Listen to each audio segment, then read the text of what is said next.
Welcome to the deep dive. Today, we're opening up an investigation into a new online store called Wear Freedom Proudly.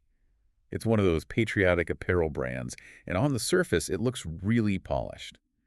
But our mission today is to look at the huge contrast between that shiny storefront and the actual business structure underneath. Yeah, Is it as real as the flag on their shirts? exactly. And that's really what this is all about for you, the listener. It's about learning to spot the red flags in these new e-commerce sites. So you can be a much savvier shopper, especially when you're being hit with all these ads. Okay, so let's start with the surface stuff. What looks right? The website itself seems professional. Oh, absolutely. It has the SSL certificate, the little padlock in your browser. And it takes PayPal, credit cards, all the standard stuff. The policy pages are all there. But that kind of credibility is, well, it's cheap to fake online.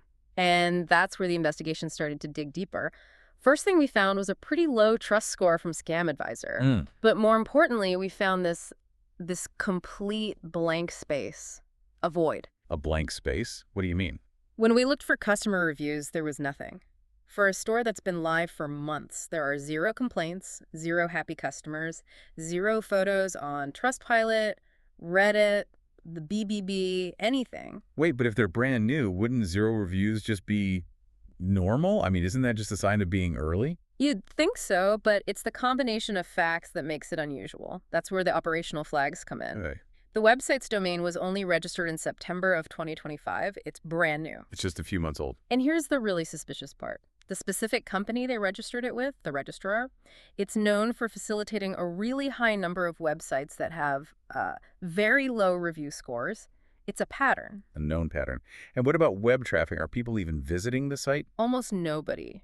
Tranco rankings, which measure website traffic, show the activity is so low, it suggests there's basically no real human engagement. So if they have no traffic and no reviews, what exactly are they doing? Well, when you connect all those dots, the brand new domain, the suspicious registrar, the low traffic, it's the textbook signature of a temporary dropshipping business. Just testing the market. Exactly. They're probably just testing designs, seeing if they can capture some holiday search traffic without ever touching the actual merchandise. This is where that comparison to established brands becomes so important. It's night and day. Right. You think about companies like Grunt Style or Nine Line or Freedom Fatigues. They have years of reputation, thousands of documented reviews. You can verify they're veteran-owned, find details on U.S. manufacturing, see their charity work. They have a real history. And this store, WFP, has none of that. There's no verifiable company information, no history, so any purchase becomes, well, inherently risky. So that's really the verdict from the source material. It's just a dropshipping model. It appears to be, yes.